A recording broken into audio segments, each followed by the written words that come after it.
الفاظ مترادفہ میں سے دو الفاظ، ایک تذکیر دوسرا ہے مذاکرہ، تو ان میں فرق کو بیان کرتا ہوں۔ المنطوق لمعرفت الفروق میں ہے ان التذکیر لا یکون الا بالقلب، کہ جو تذکیر ہے یہ قلب میں اور دل میں یاد کرنے کو کہتے ہیں۔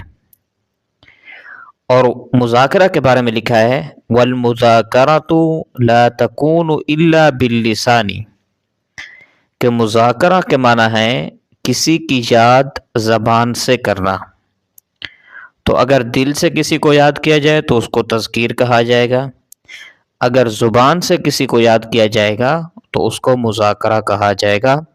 ویسے ان دونوں کے معنی جو لغوی معنی ہے وہ یاد دہانی اور یاد کرنے کو کہتے ہیں، لیکن پھر ان دونوں کے درمیان جو فرق ہے اس کو بیان کیا ہے۔ اللہ تبارک و تعالی ہمیں عقل سلیم عطا فرمائے، آمین۔